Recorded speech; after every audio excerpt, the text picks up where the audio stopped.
Hello and welcome.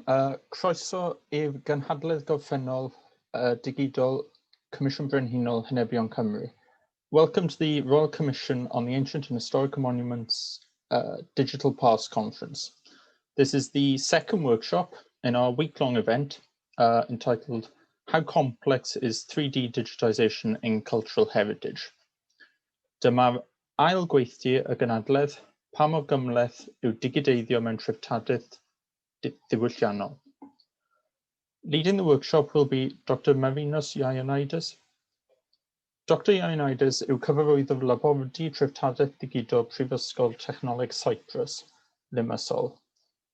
Ers 2013, mae nifer o brosiectau'r Undeb Ewropeaidd wedi cael ei dyfarnu i'r labordy, sy'n cyfan yn €7.5 miliwn. Yn 2017, cafodd labordy y Ffrainc o dderbyn y gadair UNESCO ar drefdadaeth ddiwylliannol digidol, yr unig cadeiriaeth yn y byd ymysg addysg, gwyddoniaeth a thechnoleg. Cafodd y gadair maes ymchwil Ewropeaidd ar drefdadaeth diwydiannol yn 2018 o dan raglen ehangu 2020. Mae chymorth ariannol gwerth €2.5 miliwn mwyn sefydlu canolfan ragoriaeth ranbarthiol yn Cyprus. Dr. Ioannides is the director of the Digital Heritage Lab of the Cyprus University of Technology, Limassol. Since 2013, the lab was awarded several EU projects with a total budget of €7.5 million. In 2017, his lab received the UNESCO Chair on Digital Cultural Heritage, the only chair of its kind in the world. The European Research Area Chair on Digital Heritage was gained in 2018 under the H 2020 Widening Programme, with €2.5 million in financial support in order to establish a regional centre of excellence in Cyprus. Please keep your cameras and microphones off until invited to switch them on by the workshop panelists. Cadwch eich camerau a microfonau I ffwrdd tan gwahoddi'r eu troi nhw arno gan y panel. Croeso I Marinos o'r panel. Welcome, Marinos. We will now hand you over for this event.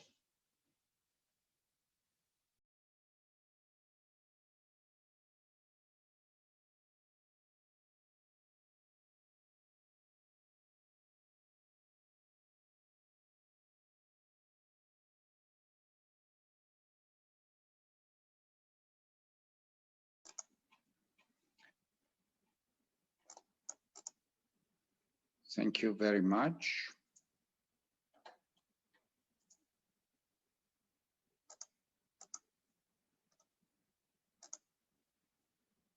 Yes.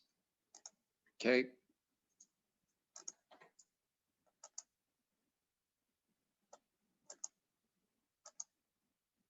Oops, sorry, just a second. I have to unshare the screen again because I have to take care of the computer audio.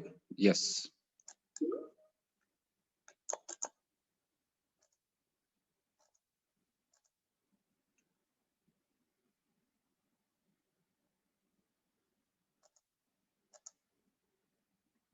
Oops, something is going wrong here. Sorry.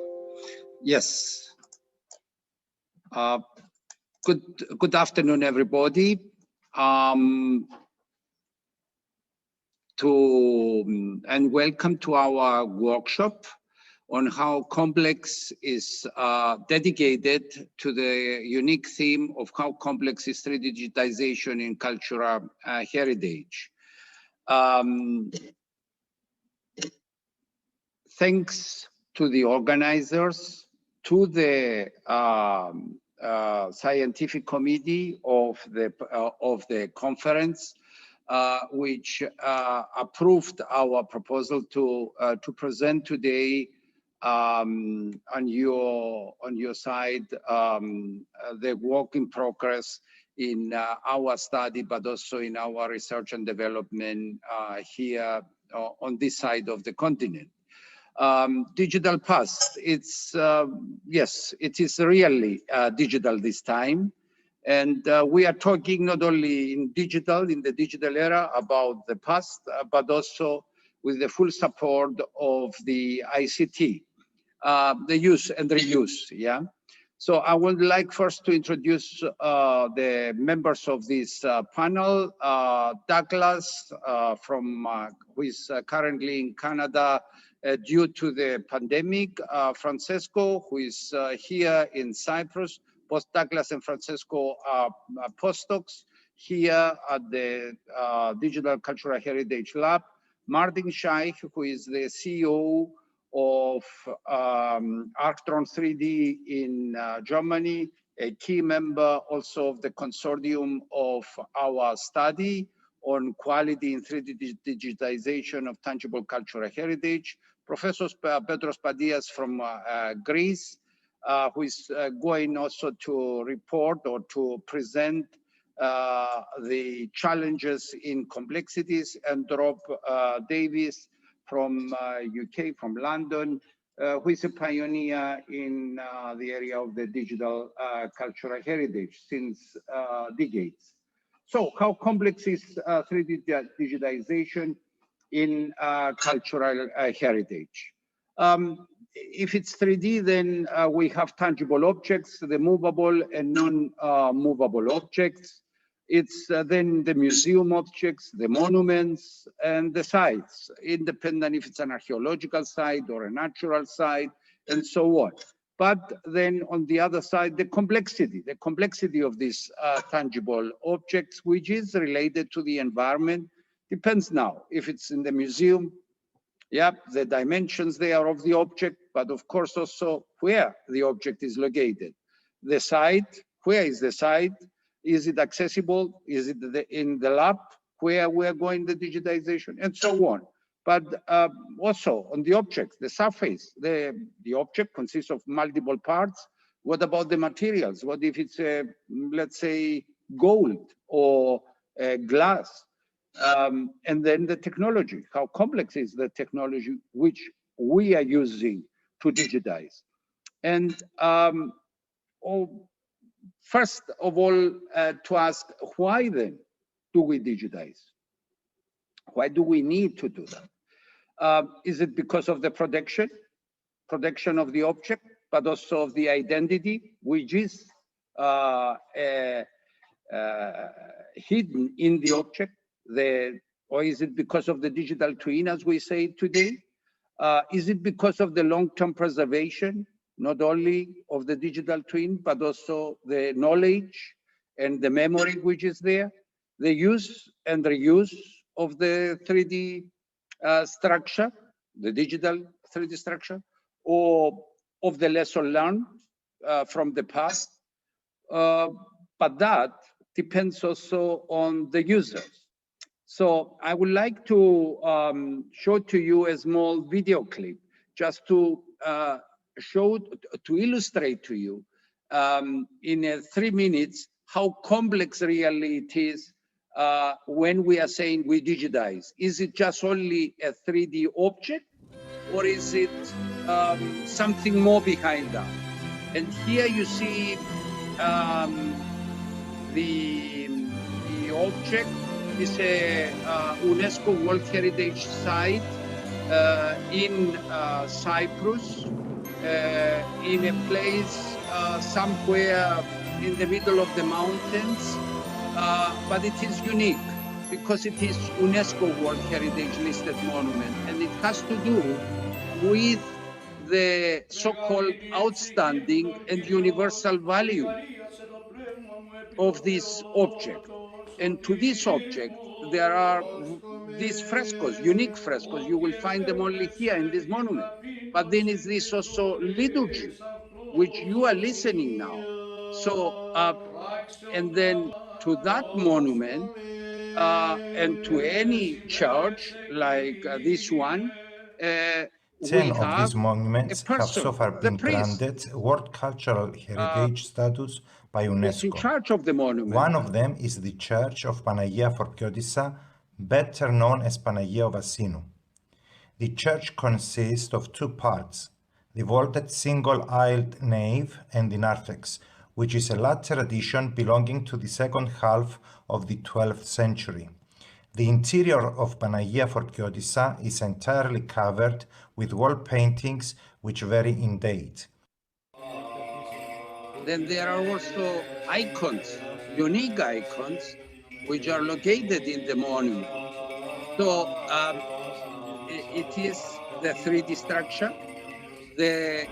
Whatever objects are related to that is the liturgy. It is the content hidden in this surface. It is the architecture, which is, it has been developed over the time. It was not from the beginning like we see it today. And of course, all this memory, unique knowledge, unique content has to be preserved, has to be transferred to the next users, and of course to the next generation. But these users, as I mentioned at the beginning, because we use and reuse the content, they have different type of needs. So when we digitize and when we have in front of us complex objects, do we take into account the needs or the complexity of the needs of the specialists, of the professionals? Or we just create digital twins and that's it? Taking now here this field and seeing who is interested in that monument is not just only UNESCO, are not just the historians or the archaeologists. We're going to the architects, to the surveyors, to the civil engineers, to the electrical, to the geographers, to the tourists, even to the tourists, to the creative industry, and so on, to the church, to the theologists, to the students, isn't it? To the different guides, and so on. So to experts and non-experts. And then what we are doing with this complex content, do we take that into account when we digitize this unique 3D monument or object?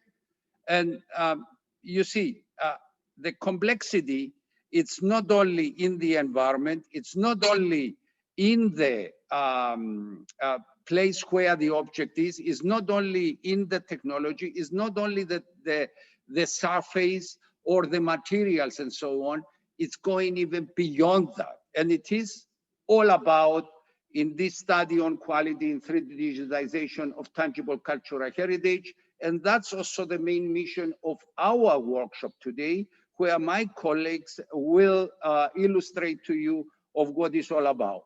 This is a European Union study which started in September last year and is coming to an end in June, July this year. And we hope to give some guidelines to the Commission so far as the complexity of the beauty of the past and how a high quality of 3D content can be achieved. By saying this, I would like to take the advantage and share with you the task or the work that we are doing now, and ask all of you, please scan this QR code and give us or share with us your success story, your 3D documentation success story in relation to the complexity, or the complexity in relation to the quality of your results. Here is where you will find even a brochure under this QR code describing what it's all about in the study. But my colleagues now, the next presentations will give you an idea also and share with you of what is all about here in our study. Please scan. I will wait for a minute. We share that also in all of our media, and if you follow us and so on, you will see more details about that. And of course, once again, thank you very, very much for the opportunity which you gave us to be here with you together. Thanks also to all the participants. And I have to say that this is the first workshop that we do, and there is a repetition which is going to be on Friday. And I'm sure that the organizers will announce to you the time and so on. So, we are moving to the next speaker, which is my colleague Douglas Pritchard from Canada, a postdoc working currently in the framework of the Aerachea Mnemosini project. And Douglas, the floor is yours. And if you can please share your screen, we go. Okay. Let me do that right now.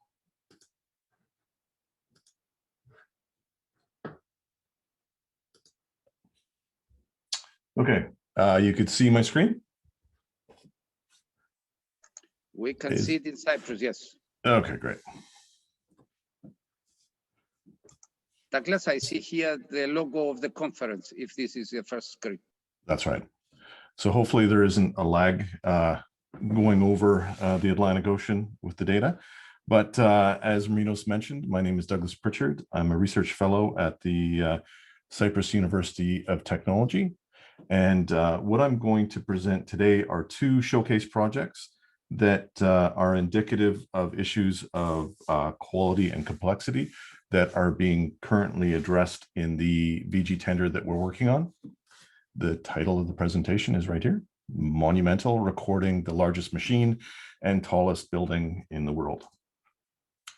So the first project I'd like to showcase that deals with the issue of complexity and quality is the documentation of LHCb at CERN, and that's the Large Hadron Collider beauty at in CERN Geneva. Just to give you a sense of the Douglas, Douglas, sorry for interrupting, but we are still seeing your first slide, yeah? Oh, okay, that's interesting. Let me stop the share. I just want to make sure. That's unfortunate. Let's see what's going on here. I think that you have to change the mode of your presentation. Okay, how does that look? Is that better? Just a second, because Douglas Pritchard has started screen sharing. Take some time.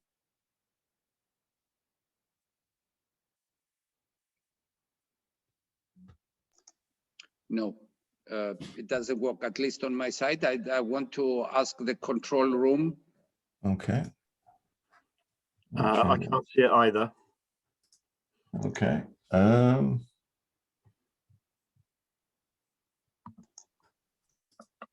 I'm not sure why this isn't working, but I will. If you can exit and then please activate the presentation again.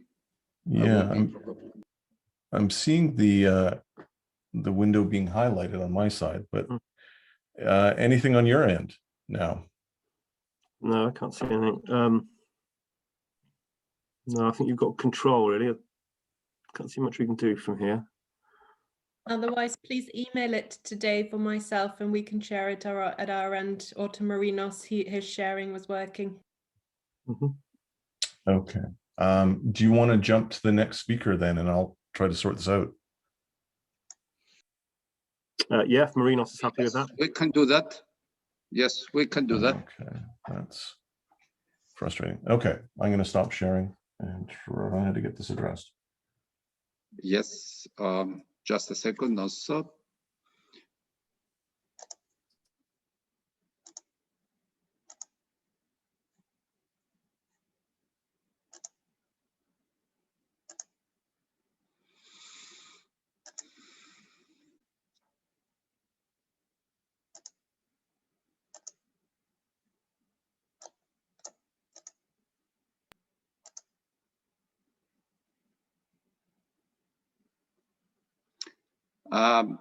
Douglas, if you can please unshare your presentation, because your presentation appears here and I cannot share my screen.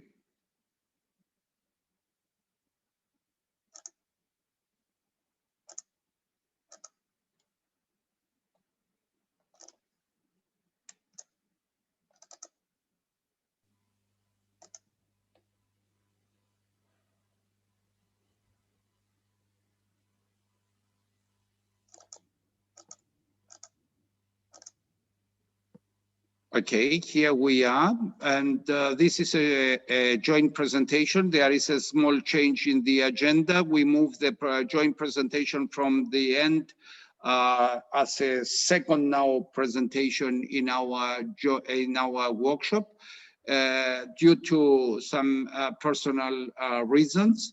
And Rob will start the presentation. Rob, I will mute and you will take over, and I will get the control of the presentation here, okay? Okay. Well, good afternoon. Good afternoon, everyone. So this is in two parts. It's about crowdsourcing. In the first part, I'm going to summarize briefly the findings of a study we've been doing for Europeana on the crowdsourcing of digital cultural heritage in Europe. And the second part will be from Marinos, who will address in a little more depth the challenges we are facing in addressing crowdsourcing in the context of 3D and 3D modeling, and how we're trying to address this.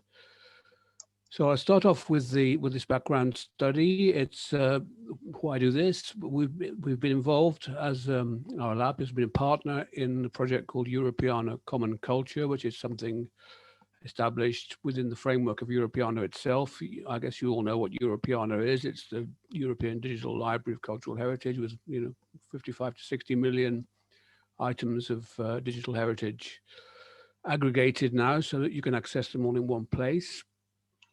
And the Common Culture is one of a series of projects that they've been doing to try to improve data quality, establish a more harmonized system amongst all the organizations at national level and in thematic areas who try to aggregate digital content that goes into Europeana to try to establish common patterns of behavior, to build capacity, and to take specific actions to improve the quality of data, carry out various innovations within this framework. So the purpose of this particular study was to try to describe and understand the many crowdsourcing initiatives which now have taken place in recent years, are still taking place in digital heritage across Europe. And here it's important to understand that Europeana itself is active in the area of crowdsourcing, has initiated centrally quite a lot of activities and initiatives around World War I, around migration, around sport, around music, and so on. But there are also a large field of crowdsourcing which is not initiated by Europeana, which is initiated by in a wide variety of other contexts. And the question arises, what could be done perhaps to bring some of this together to make it more accessible, more easy to use?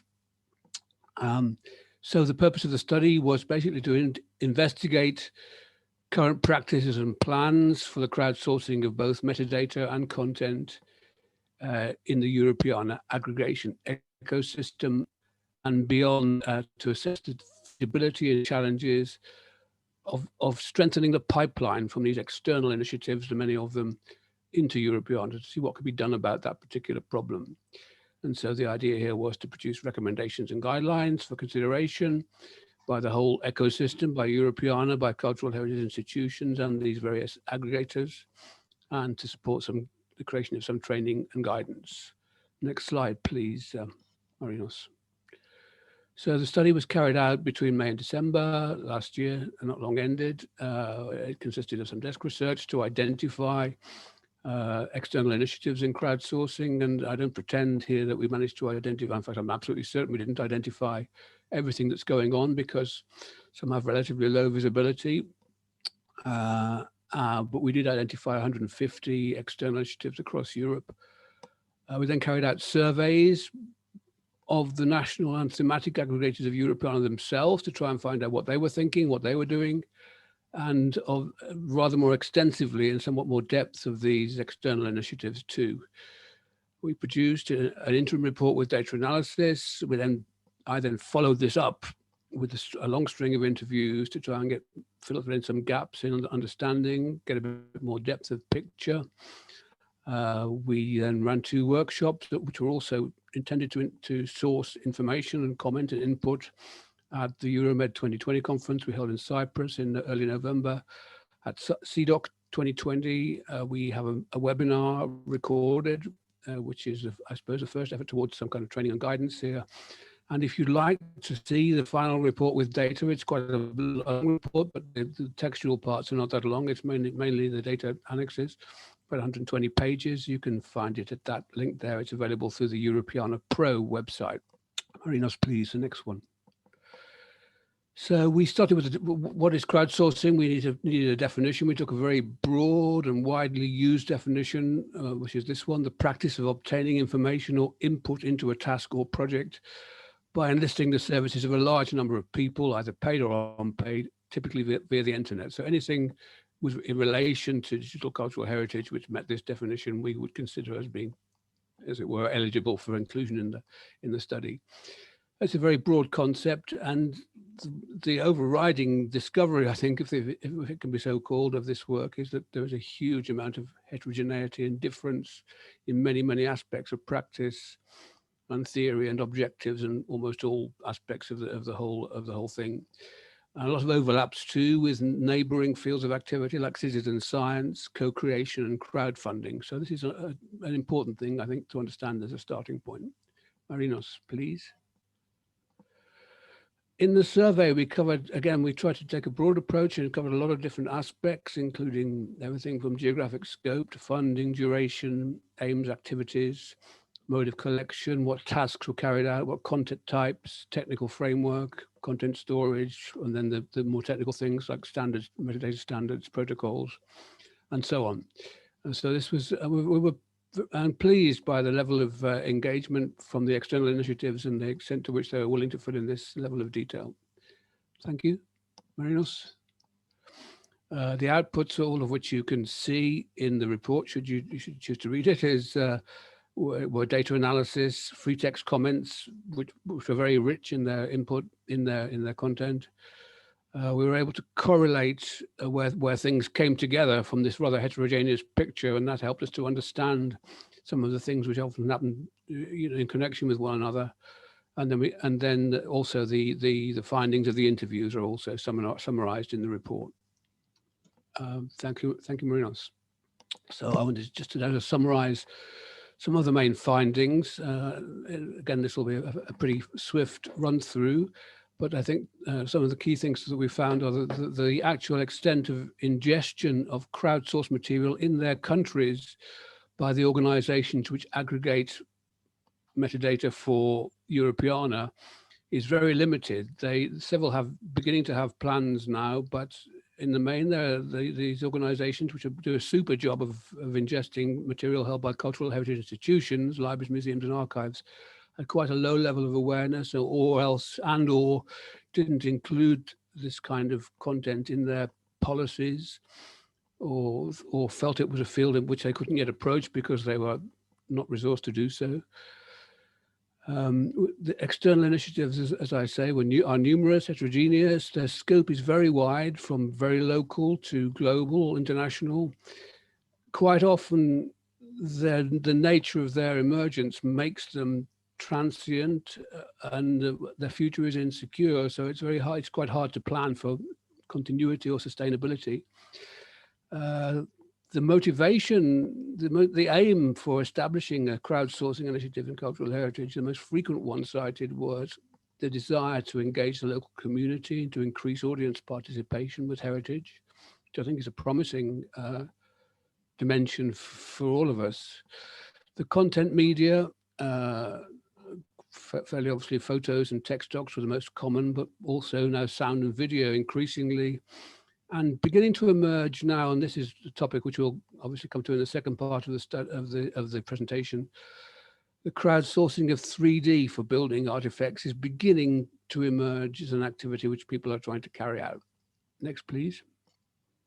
Marinos, thank you.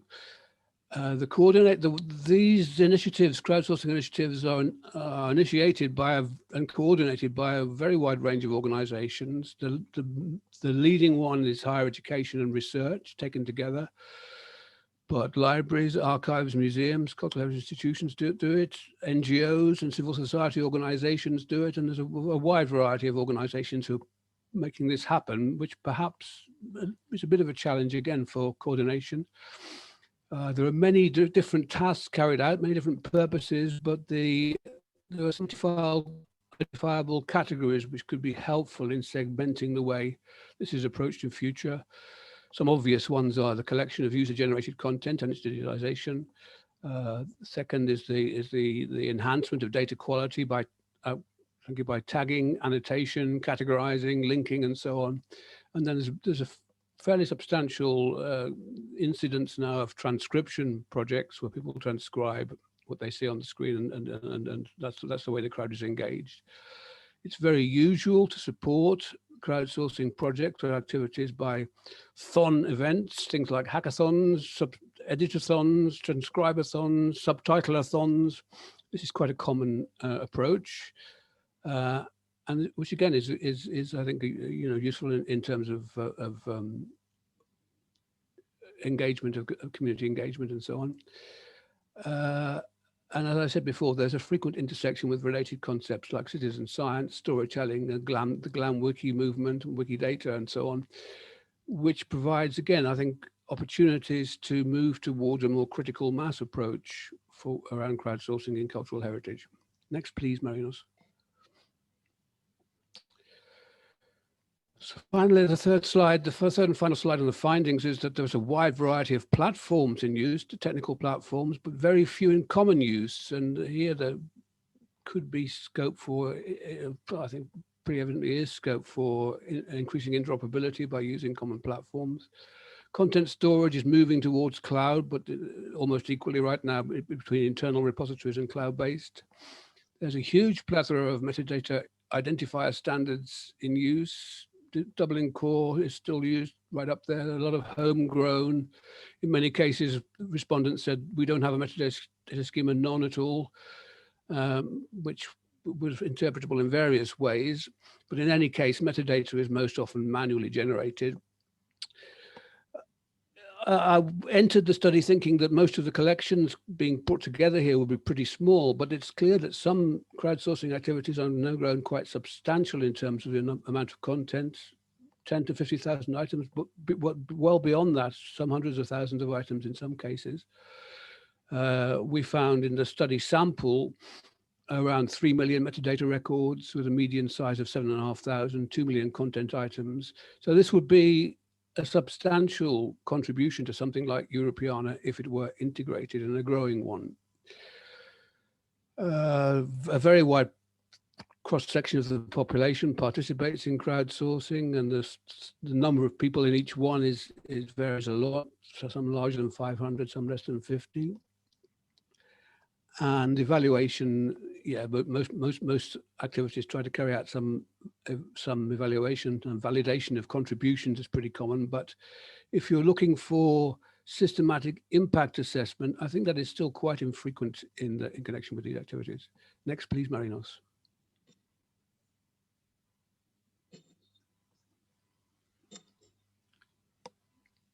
Next slide, please.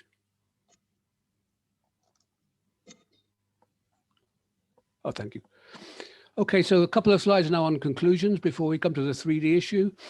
And I would say that this is interpretive on my part, but I would say that what has happened in recent years is the kind of wall and the perceptions of value between content, between digital content curated by cultural heritage institutions and crowdsourced content is eroding. And that the idea that, if you like, the kind of slightly elitist sense that if it's carried in a library, a museum, or an archive, it's valuable, and if it's crowdsourced, it may not be. This is eroding. This barrier is beginning to change, and complementarity is being more widely understood. As I said before, there is clearly increased community engagement and audience participation, so crowdsourcing, which is good news for the sector. And scope for further cooperation with neighbouring movements to get critical mass, and I mentioned that before. Next slide, please, Marinos. Big problem, I think, is that basically you more or less have to go to the website of the initiative, crowdsourcing initiative concerned, to get access to the content. It's very fragmented. We have very little aggregation in this field, and there appears to be scope for more. I mean, could it be more joined up, more easily retrieved, preserved, increasing its use and benefits? I think the answer to that is clearly yes. For Europeana, is very interested in this, has discussed it a lot over the years, but it's a big jump, it's a big step, and it's not clear that Europeana is currently resourced to launch into an endeavor which would lead to this aggregation. There may, however, alongside that, a kind of and/or be potential for Europeana and its aggregators, its ecosystem, to play a stronger role in promoting a kind of a segmented approach to standards and methods and infrastructure, which would help to increase sustainability and interoperability. And that also is now under consideration by Europeana. And then there's the question of how all this ties in with what Europeana has done already in terms of its crowdsourcing campaigns. Next slide, please, Marinos. Okay, so coming then to 3D modeling, there is a clear potential and an interest in supporting the collective building of digital artifacts such as 3D models. And some projects do exist, this is clear, and have been identified by the study, but I don't think you can yet say this is yet mainstream. And when I did a couple of interviews of people who had said that they were doing 3D modeling, this kind of crowdsourcing, it became quite apparent to me why this was. I take a couple of examples here which illustrate perhaps why it isn't happening yet to that extent, and Marinos could then pick up on this and will tell us a bit more about how this can be approached. In Scotland, for example, there's a project called Monuments Monitor, which basically asks visitors to take photos around a monument or a site. And the problem that they face is that it was a little interrupted by COVID, to be honest, but before that, they discovered that it provides a rather gappy result with insufficient quality for creating 3D models when you compare it with photogrammetry or laser scanning. And then in the Netherlands, where there's a good national infrastructure for LIDAR, the people were invited to go in on the ground where things that looked like burial mounds were, or similar sites were identified, and describe them and to participate in the identification and description of these sites. And this also appeared to have limited success, but had some constraints. And I think this is a specific thing that Marinos is going to talk about in a moment. So with that now, I think I can hand over to Marinos to pick up on this issue of crowdsourcing for 3D modeling and take us forward a little bit. Thank you very much, Rob. Here it is important to underline the fact that so far as asking someone to take a picture of something, it is related to IPR issues. But depends. If the object belongs to me, then I can ask everybody to take, or anybody who passed by. I will fly over my presentation and give you an overview of the experience which we have in so far this area concerned of crowdsourcing for 3D modeling in the last 3 years. Crowdsourcing, where is the content? The content is, of course, on internet, the content is on the paintings, the content is in the newspapers, in books, in drawings, in the digital libraries, in archives, in blueprints, and available in all over the places, from Wikipedia to the online repositories. Flick, for example, is a nice data source to find some data. But nevertheless, the methodology, okay, data acquisition. And you see here, now we are coming back again there where we started to the complexity, yeah? Obtain data from distributed and heterogeneous databases, digital libraries, yeah? God knows in what formats, in what resolutions you can find, if they are readable today with the tools, ICT tools in place. Then the matching, at what time, you know, they made this copy from the original, from the 3D object. And it's not only the exact time to find the other related images to merge it, but also the quality which is behind of the source data.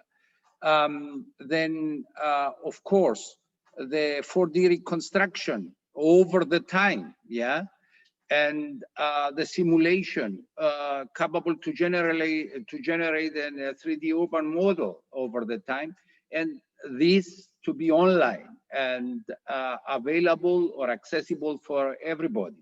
And then the different metadata, the metadata engine as we defined that here, with the enrichment of this information, which is again, sometimes complex. And then if you have the content, it's of a high quality, then what do? You keep it just only for yourself? No, it's all about harvesting and injecting to Europeana to make it available to the rest of the world. Yeah, but seeing that now here, just one place over different time periods, the raw data. Yeah. It's a square in the middle of Athens, and Athens, yeah, what's a goddess? Athens is a city. Athens, you know, if you search, you will find so many streets around the world with the name Athens. How do you search? Yeah. So then the classification, second class, yeah, useful and redundant images, and of course the temporal ordering of the content. And not only that, but also the quality, which is behind the resolution and so on. And then modeling and the reconstruction, quick modeling, accurate adjustments to the measured data, use of various data to allow the positioning of the architectural element in the 3D space, the 2D plans, the architectural plans, if they are available, have to be in relation to the 3D result. And of course, why not at the end of the day to have also the real 3D laser scanning and point clouds in place. But then what we do, yeah, this is what I mentioned at the beginning, use and reuse, augmented reality applications, yeah, to visit the place, especially now during this time period, yeah. And then the metadata creation and extraction, specifying a set of metadata which are necessary for representing fully building, yeah, I mentioned the word identity, yeah, earlier, and find the associations between several metadata elements. And we have it here graphically as an overview, as an abstract presentation, and the enrichment from this what earlier also Rob mentioned, from storytelling, from the newspapers, from different magazines, from the libraries, from the museums, from archives, from online resources like Wikipedia, but also, why not, even from Europeana, yeah? And just to give you an overview of one of the results which we had here in a project, in a Marie Curie project, is the cathedral, is the Frauenkirche Cathedral in Dresden, in Germany. And that's, I will have to say that this is the first ever case in 3D in the world happened in the 90s when the people of Dresden in 93 wanted to rebuild, to reconstruct their monument, their memory, yeah, their identity. And they went out and they asked the people, bring us whatever you have at home. We don't have the drawings. We don't have any information to that unique monument. They brought it together. Then IBM helped and support, sponsored the project. The ICT came in, and here is where we had the first ever 3D reverse engineering reconstruction in the world of a monument of that caliber. If you visit Germany, you need to go and visit that place too. I come to an end, and we will continue now with the next speaker. Sorry for the short delay that we had. Next speaker, Douglas, are you ready? Can you go online? Can we try at least? Okay, I'm going to try this We again. are delayed by 10 minutes, but we can catch up with the coffee break, yeah?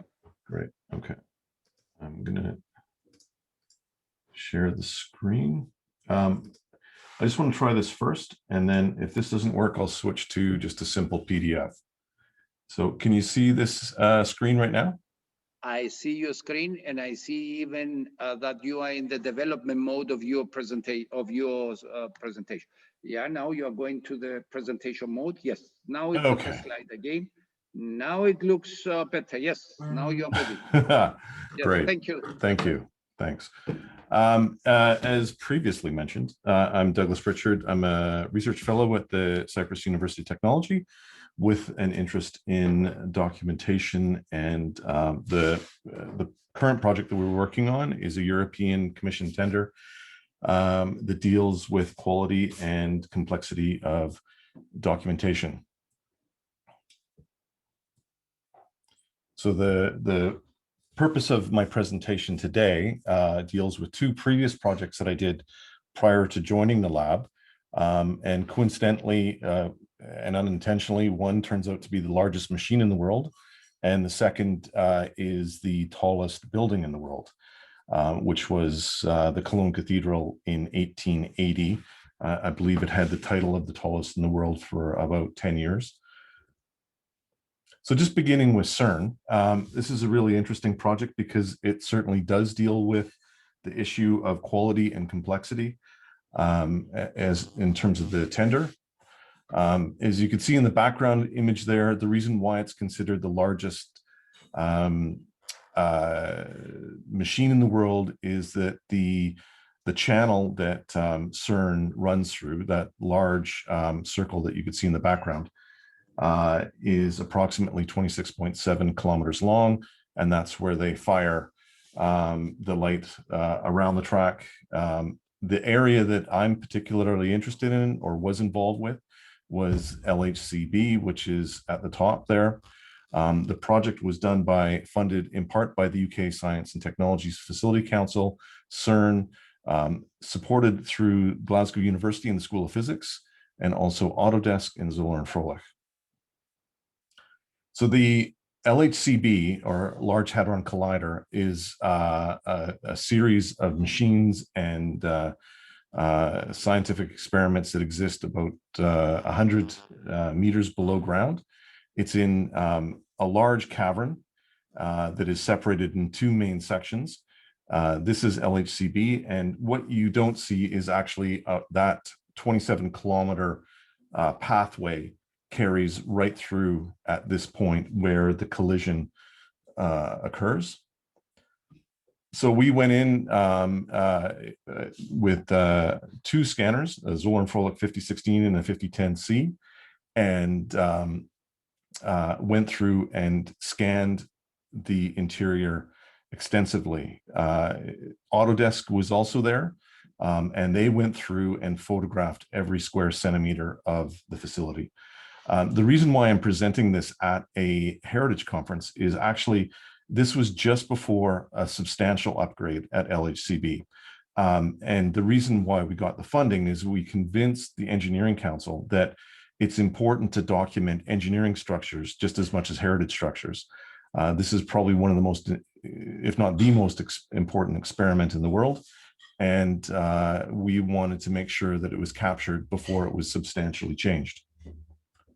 So going through the space with two laser scanners extensively, using the 5016 here, the level of the settings were all, for every scan was done at the highest resolution possible with the combined HDR imagery. We also, to maintain a high level of dimensional accuracy, we used targets extensively. On the next project that I'll show you, that was a cloud registration system. But with this project at CERN, we used targets. And we also came back, or at least CERN came back afterwards, and with the total station, and shot all our targets so that we had that dimensional control. There is an existing survey network down in the cavern, as you can see with the marker on the floor. And with all the imageries, we used a Macbeth chart, this one and then a larger one for all the photography. One of the challenges I would have to say is the surface materials that we had to deal with, the plexiglass or perspex. The laser would travel halfway through it, or it would bounce off it, or it would just go right through. So a lot of noise with these type of surfaces, which was slightly problematic. And the other thing is that the paint colors were all a gloss, yellow or green. So this is just a quick look at the facility itself. So you can see at the very top there, that's the main utility shaft. All of the equipment, all of the engineering infrastructure went down that shaft 100 meters to the area on your left.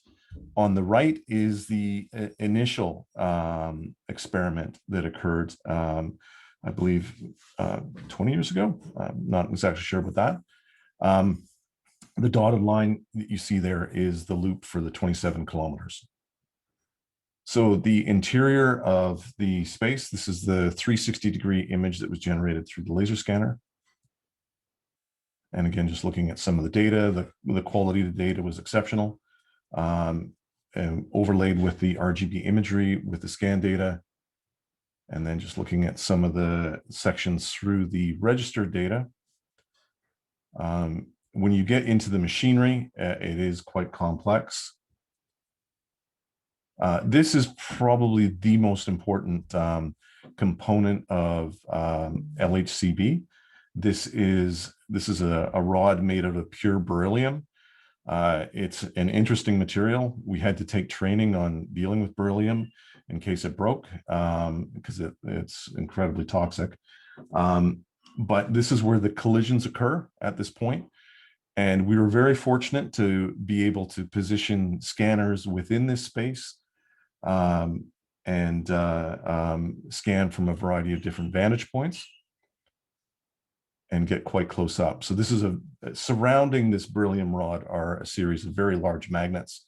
And the other interesting thing in dealing with a previous UNESCO conference from years ago that I was involved with regarding remote access. So once this experiment is operating and these giant magnets are turned on, no one can be down there. So that's one of the benefits of having a digital twin. So again, the 360 from inside the experiment. And just segmenting through some of the data, this is the raw point cloud cross-section, creating a cross-section so you could see the condition of the rod. And just with the colorization, you're seeing some of the hardware. So looking at it in an orthographic view, which would be impossible if you were down there. Okay. Then jumping into the next case study is the largest building in the world, which is the in 1880, which was the Cologne Cathedral. So this was a project with Fresenius University of Applied Sciences, Heriot Watt University when I was there in Edinburgh, Scotland, and the cathedral administration. We also received, again, tremendous support from Zoller and Froelich. So as you may or may not know, it is a high Gothic cathedral. It took 6 centuries to complete. And in 1996, it was added to the UNESCO World Heritage List. During the war, or leading up to the war, the cathedral built this archive out of brick, a very solid structure, and that's where they put in a lot of the stained glass, a lot of the artifacts and icons, and they sat within here to protect it. So there's a certain analogy to that in terms of digital preservation. The building was struck 16 times, yet survived. But more recently, though, in 2004, it was put onto the list of danger list. It's since been taken off, and that was due to adjacent construction, just that it may affect the sightlines to the cathedral. Also, there's other issues that come up unexpectedly, and there's been a few issues at Cologne that have been problematic. This bomb that was in the Rhine or there's issues with seismic problems because the cathedral is right next to the train station. And actually, when you're up in the towers, you could feel a train coming into the station. There is also the wear of 6 million visitors per year. So the effect of that is quite considerable on the cathedral. Even things like lighting the votive candles or the candles during Mass, or that carbon has an impact on the ceiling. And the other issue is there is obviously air pollution problems at the cathedral. There's acid rain. The stone itself is very fragile and vulnerable to acid rain. So they have a permanent team of 300 contractors working on the site, stonemasons, carpenters, and other craftsmen working continually. If you go to Cologne, you will always see the scaffolding on one tower or the other. There's also a concern there with the changing weather patterns.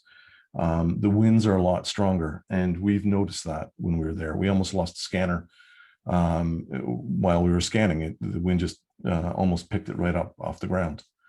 So the biggest challenge in terms of quality and complexity is being able to comprehensively document the structure. And that means trying to get as best quality data as possible. So that means moving the scanner around a lot.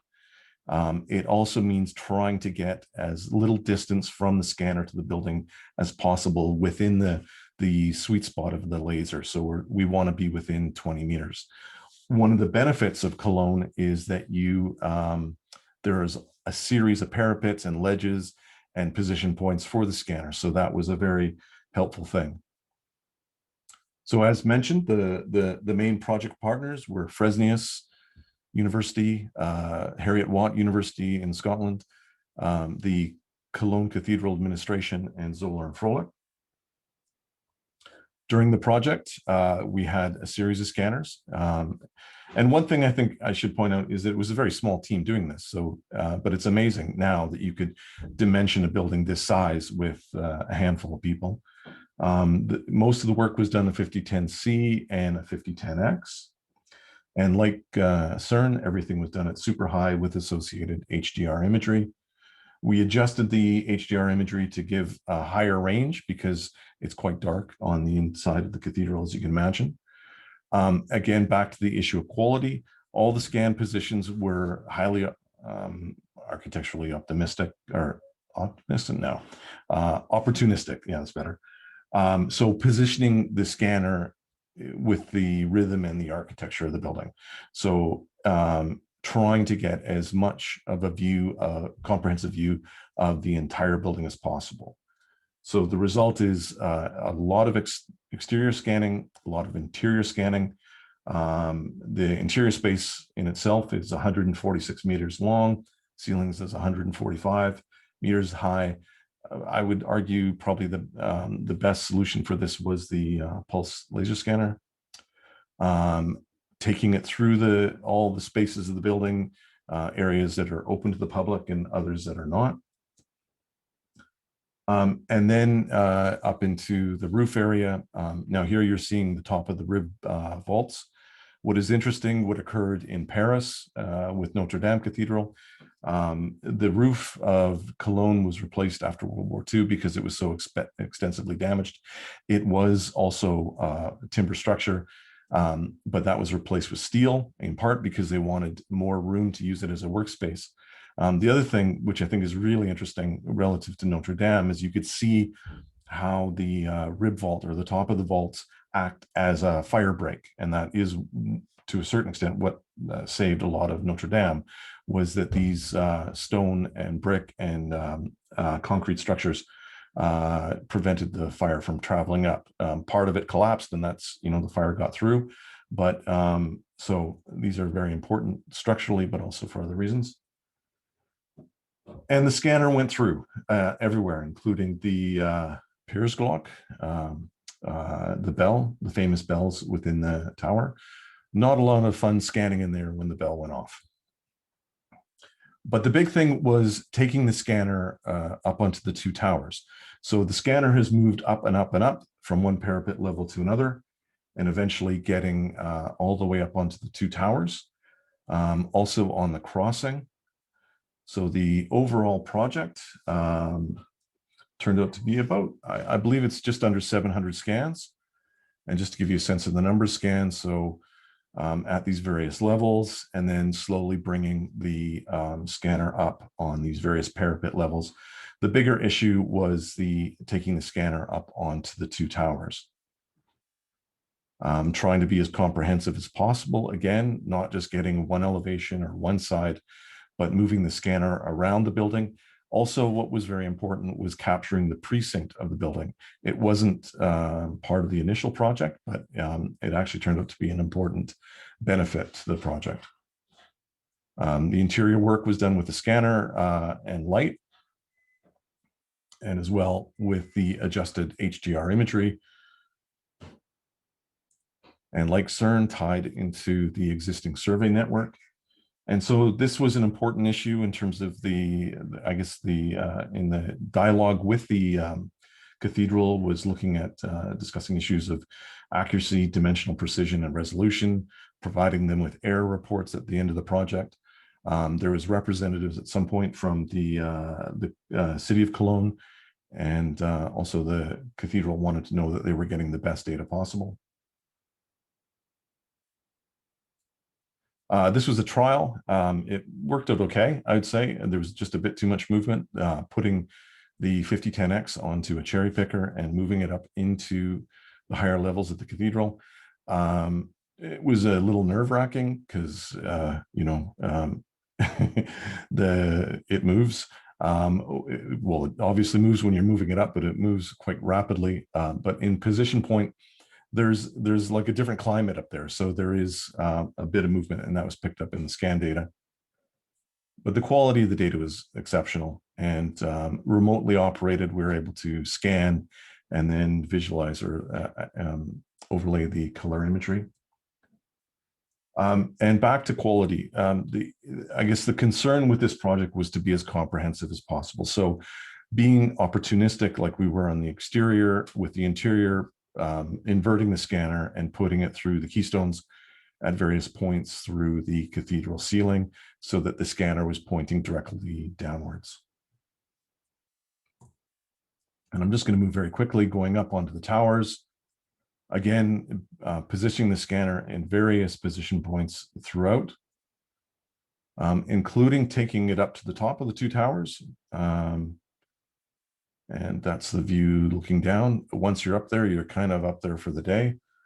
But the important thing, and this was something that I worked on previously at Heriot-Watt University and at the Glasgow School of Art, was using rigs to position the scanner in unique ways. So if you're up on a very tall structure, being able to position the scanner over top of the parapet and pointing it downward. And again, or using a pivot and swing system. This is a couple of images at Durham Cathedral, how the scanner was positioned over top, as the tower at Durham is quite high. So you don't want to lose the top tower because of the difficulties of scanning from below upwards. So up in the that's in the north tower, positioning the scanner outwards. And then, so positioning the scanner in each opening down and then up. And just very quickly, I've got a couple of minutes left, looking at some of the scan data. It worked out perfectly. The advantage of scanning downwards and getting the entire roof really helps with the registration of the data. Doing cross sections through the data and all the way through, even down below ground in the crypt. Now, I'm not sure if this is going to work because sometimes I've had problems with Zoom. If you see the animation, great. If not, sorry about that. This is a quick cross section through the cathedral, done very quickly. It shows, I did this to explain how rib vaults work. And also to give you a sense of the vast size of the interior of the Cologne Cathedral. It really is remarkable, this giant volume. And then you could see the stained glass windows on either side. So I'm just gonna, this goes on. You can see the podium, and I'll just move from that. So this is the raw scan data. So it almost looks like mesh data. But then I should say that after the scanning was done, there was a lot of photography that was also done. So this is the result of the combination of scan data and photography, which then gets colorized, and it is almost photographic quality. So you're seeing companies like Capturing Reality, who now have software where you're able to take scan data and photography and combine them and generate some amazing imagery and animations. And that's what was used to generate the stuff previously. And I would like to say thank you very much. That's the end of it. Thank you, Douglas, for the very nice presentation.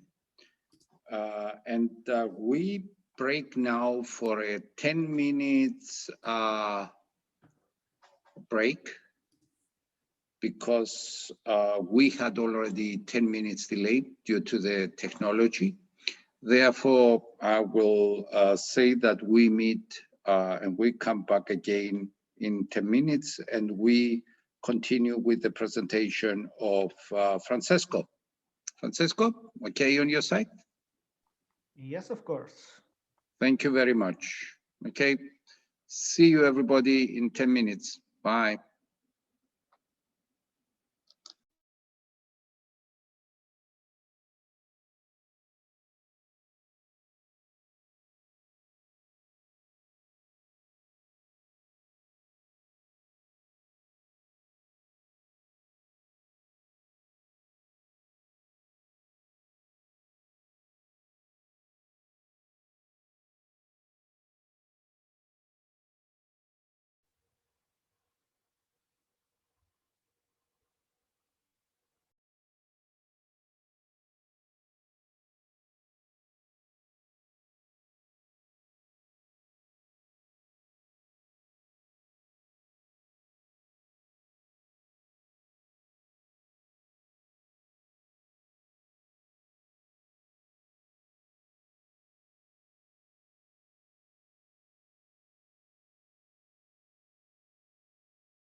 Hi, everybody.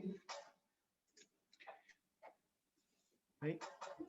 We are back again, and we start with our second part with the speaker, Francesco Ripanti, a postdoc at the Digital Cultural Heritage Research Laboratory in Cyprus, at the Cyprus University of Technology, who is going to present to us some of the preliminary results of our analysis on the survey of on 3D quality in cultural heritage.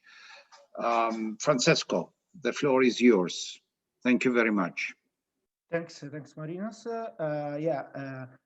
Good afternoon, everybody. I'm going to present the first results of this survey on 3D quality that taking advantage of my PhD in public archaeology, I coordinated in the last months, and I also got the support of all the in-house team with their colleagues Thomas Rigots, Giulia Osti, Aret Cliffen, Elearna Vuri, Marina Tumburi, Nena Dioncic, and of course the three previous speakers.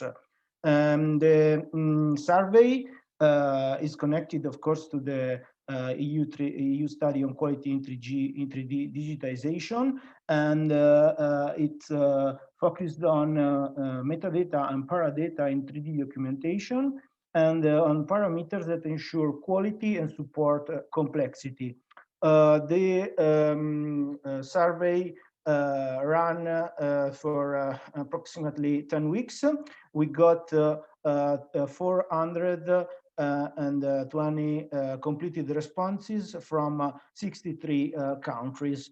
And of course, now I'm going to present the first results, and I try to go over these topics, description of the sample, general overview on techniques and technologies, disclosing insights through projects, and on quality and complexity.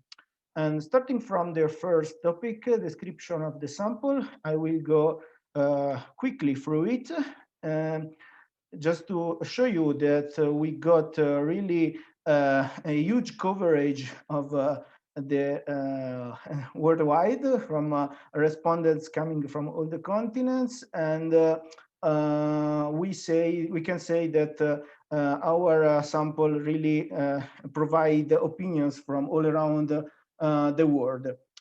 Going to work in this working sector, the first one is the university, followed by private business and museum and our cultural institution. So our sample is composed mainly of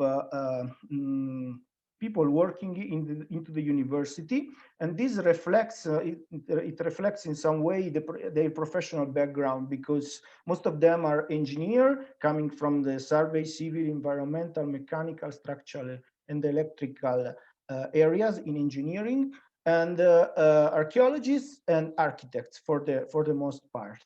And I think it is good to point out that these three are the most represented categories, and keeping that into mind when looking at the other results. I can say that our sample proved to be highly expert in the digitization area, since more than 80% of them have a PhD or a master degree, and more than 60% have more than 6 years of experience in the sector. So it's really an highly expert sample. Coming to the gender, we can say that we have a major component of male, but a lot, really a very good component of female, that is showing that, I mean, we are going to reach, I would say, reach this gender equality that is one of the sustainable development goals. And I think this is a very updated sample of the practitioner and the expert in the sector. About the organization, the affiliation to organizations, the most represented is the ICOMOS, followed by ICOM, EAA, and then the group of SIPA, Europa Nostra, and others. So it's good to know that, to point out that our sample is connected with these organizations, and that proved to be, I mean, the most important one in the area, of course. Which area of digitization are you an expert? The 45% of our sample is expert in the area of monuments and site, but even the museum objects and the documents are well represented. And this is, of course, reflected in the next data we collected and that we are going to show. Because now we switch to the second part that is related to the general overview on techniques and technologies. It's just a couple of slides here to show that most of our respondents say that they work in the 3D with the 3D data acquisition techniques mostly, and really close by the 2D acquisition techniques sector. More distant, the material analysis, sound capture, movement capture. Regarding the acquisition technology, this is a broad an overview, of course, and we can only point out here that most of the experts work regularly with 3D laser scanner, 2D photography, and as you see, can see photogrammetry. So I think nothing new from this slide, but it's good that we can show this result coming out from our survey. About the next part, we asked here our respondent if they want to provide us more information about more than one of their projects. And I think it's very good that 160 respondents want to share with us their projects. And the main subject of their project is related to immovable object for the 49%, to both movable and immovable 35%, and a movable object for the 16%. And I chose a couple of projects for movable and for immovable objects. And this one, the first one, is a project from Finland, which studies the digitization process of archaeological finds, with the emphasis on the analysis of the procedure for selecting and modeling the object, to the storing, the distributing, and the using of these models in the academic research. But also in the education and the public engagement. So it's a project that put together research and education, basically. The second one, Tracing the Potter's Wheel, is from the University of Amsterdam. And want to tackle the issue of how technology spreads from one community to another, viewing this through the disruptive innovation of the pottery wheel. And they worked with petrographic analysis, experimental archaeology, 3D visualization. So, of course, they from their expertise, we got a lot of very useful information. Other two projects, this time related to immovable objects. We have the Zamani project that, as you can see, is a project from the University of Cape Town in South Africa.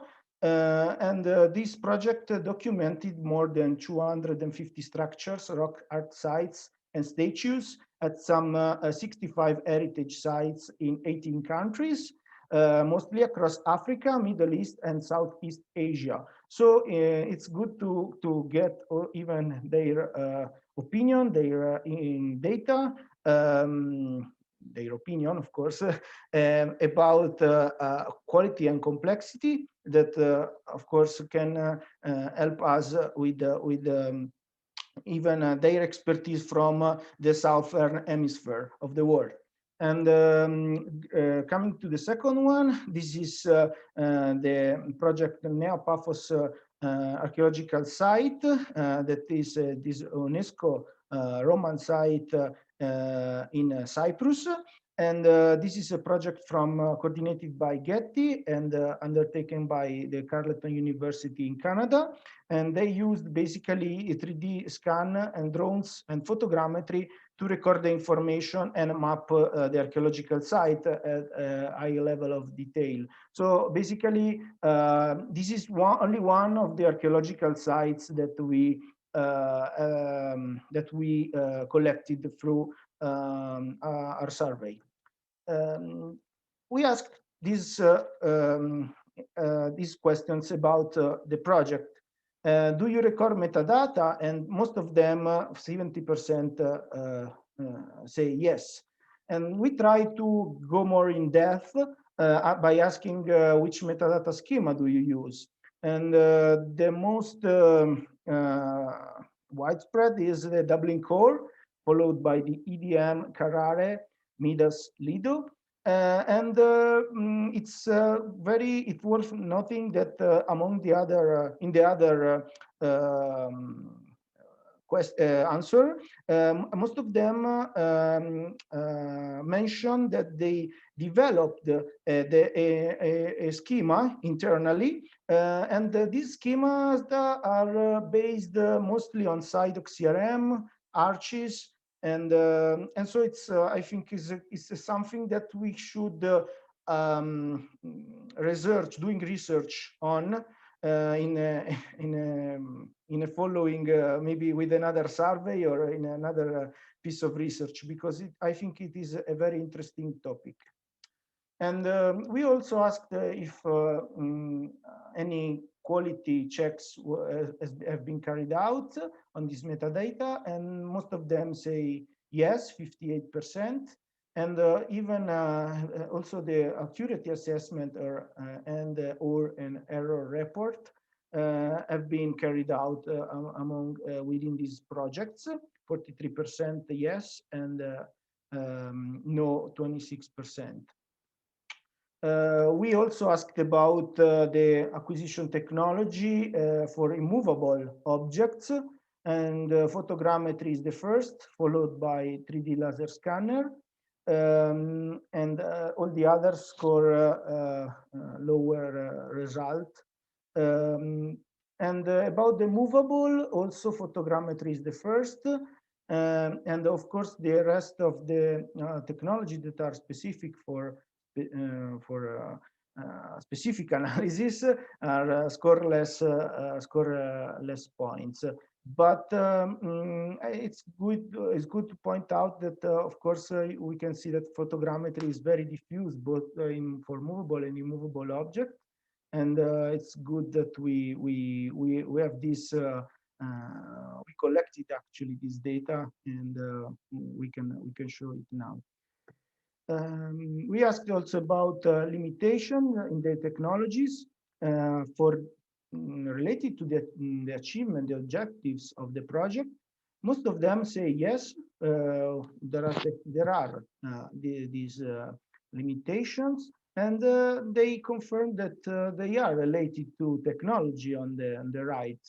61% of the respondents acknowledge that these limitations are related with complexity, and we are looking for going more in depth in this, because we have an open answer that we have still to conclude to be analyzed, because there are a lot of interesting insights. About Paradata, for the moment we have only this slide. We ask if they use Paradata to record and use Paradata for this technology, and only a minority say yes, 35%. And among these 35%, the most diffused forms of Paradata are the photos and the text, and with the spectra much only 7%. We come to the last part of the survey that is about insights on quality and complexity.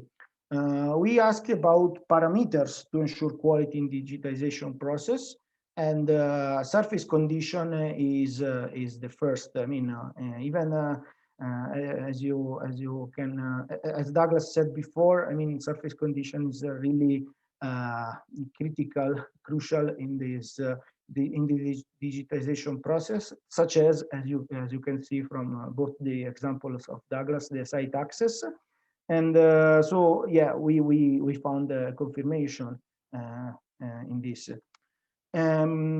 Which are the most important parameters to enable the handling of complexity? We have site access here as the first, and photogrammetry and quality of images as the second. So it's quite different, and but I come back on this in a minute. About quality, we asked an open answer, asking if this is a concern, how it is impact the work of our expert. And basically, the experts acknowledge that there is a difficulty in objectively identifying a level of quality during the recording process. They mentioned issues with the standards, especially, while most of them stated there are no real issue about the technologies. As Douglas said, even our experts reported that the team is very specialized usually, and the accuracy of the technology, the high level of technology now really helped the digitization process. However, there is a concern about the standard, because a lot of the experts says sentences like the third one: quality means to be able to compare 3D models according to which standards they were scanned. This is quite plain as a sentence, a statement, but some others were a little bit more concerned, like which standard should I use, which standard the others use. So how can I compare the models? And this is a concern. And yeah, I go on with the complexity. And we asked about what complexity mean to you in a project, and if it is a consideration, how does it impact your work? And in general, there is a consensus that complexity combines an object's characteristics with the scope of the digitization. And the challenge is to manage all the related activities that run together during the acquisition phase, and reproduce aspects of an object without losing any information. And this is really the core of complexity that we found out with the survey. And of course, as mentioned in the parameters, a lot of experts mentioned specific phases of the process, like acquisition, of course, but even interpretation. Also issues like environmental conditions and access to the site, and or specific facets like geometry, coloration, and surface. But from most of them, we really come out with this, that complexity is the combination of this an object characteristics with the scope of digitization. And there are many perspectives that, of course, we still need to analyze more in detail. But we used as a team working in this within the framework of this EU study. We are really taking advantage of this survey and the results of this survey to support some of the points, some of the tasks that we are carrying out. And so this is an ongoing work, of course, and we look forward to conclude it in the next months. As Marinos did before, I also kindly ask you to take part in this study by adding your success story, downloading this QR code, or even following us on our social network profiles, and going there to find the link and complete the online form. So thank you from my side for your attention, and I'm going to hand back to Marinos. Thank you very much, Francesco, for the nice presentation overview of our activity, online activity, and the nice results that we gathered together. And for keeping the time, of course, up to the minute. Thank you very, very much.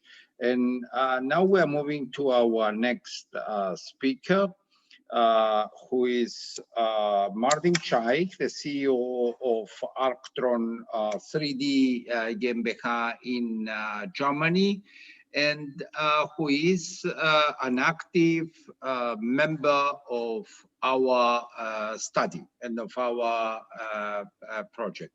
Thank you very much, Martin. The floor is yours for 20-25 minutes, as you asked earlier. Let's keep on time. You are German. You can handle the time better than a Cypriot. Thank you. Thank you very much. Good afternoon, dear viewers online, dear team of Digital Past Conference, dear Marinos. Thank you for inviting me. I'm happy to give a small insight into our work.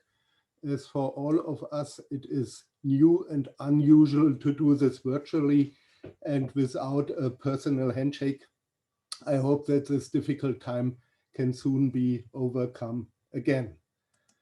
I'm looking forward to the topics of today's workshop and would like to emphasize that for us as an archaeology and cultural heritage service provider, questions about object-oriented digitization strategies, about complexity, objectivity, and the documentation of the provenance of our 3D recordings and 3D modeling processes, as well as about 3D standardization concepts, have kept us busy for more than 20 years now.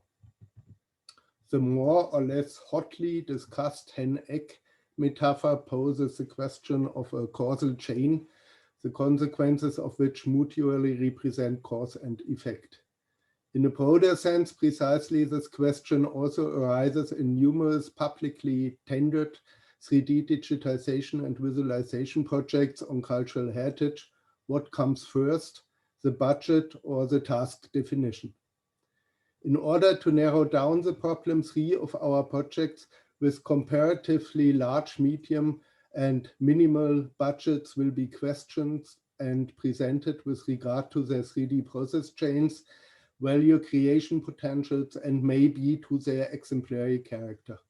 Of course, the complexity, quantity, quality, and respective goals vary enormously, which determines the very different budgets. This is here on the far left, the complete interior documentation with geometries and textures of the monastery church St. Michael in Bamberg, Germany. I will go into this project in the most detail as it has gone through interesting 3D documentation aspects and by far the most comprehensive and innovative value chain. In the middle, you can see the Mycenaean castle in Turin in Greece with 3D site documentation and with the archaeological reconstruction and visualization of the palace phase around 1250 AD and the post-palace phase around 1200 AD. On the far right, I show the small Romanesque church of Schönfeld near our headquarters in Bavaria, which we documented during two student internships and presented the site as our contribution to this year's Digital Open Monument Day. For commercial professional service providers in cultural heritage, such as our engineering office, the question always arises with such projects, is the price or the quality decisive? Or in other words, why is the price often the only or most important award criterion for many cultural heritage projects that are publicly tendered nationally or even Europe-wide. In very rare projects only are the specific tasks defined so comprehensively and transparently on the part of the tendering authorities in terms of quantity, quality, and complexity that there is no massive scope for price calculation. Accordingly, the price fluctuation range of the offers in many competitions is enormous, and the official award decision is largely intransparent. Just as intransparent remains in many cases the finally realized result and whether or how the task was finished in conformity with the tender, and whether, how, and by whom in the supervisory authorities and with which technical expertise the achieved result was reviewed and finally accepted. Exactly therefore, the question arises how and whether a competition with possible budget frameworks or with budget ceilings should not be arranged in a modified way. Of course, all fundamental quantitative and qualitative criteria must be defined under consideration of the complexity within the project task settings. Further, the companies could be given the possibility to show what they can or want to deliver for the respective available budget beyond that. An only rarely used possibility for quality assurance can be offered by preceding participation competitions to test the technical equipment specific and personal competence, or the testing of elaborated technical and reflected project-specific realization concepts, or the representative and qualitatively binding upstream processing, e.g. of representative sample areas. Of course, we know that the research community and national authorities, as well as the European Union, have devoted themselves to these questions in the last 15 years in a multitude of valuable and diverse research and standardization projects. In current projects, such as the recommendations of the expert group on digital cultural heritage and Europeana, or in the current VIGIE 2020 quality in 3D study, exactly such contexts are again in focus. As an external partner of the study, it is an obligation for us to contribute our own experience and expertise. Let's directly start with a presentation of the first project. It is the former monastery church of St. Michael in Bamberg, which is part of the World Cultural Heritage. The interior digitization in very high resolution and accordingly the resulting big data project has kept us busy from early 2019 until spring 2020. I decided to put together a lot of slides for the project presentation, but because of the limited time, I will only click through them in quick succession.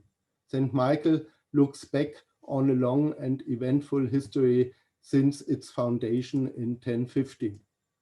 Above all, the extremely high quality interior design of the Baroque and Rococo period is among the best available in Germany. Due to extremely massive structural damage to the building, the church has been closed in 2012. With a total of approximately 80 million euros in renovation costs, it is currently the largest and most complex church renovation project in Germany. In 2019, we ourselves entered the project after winning a tender.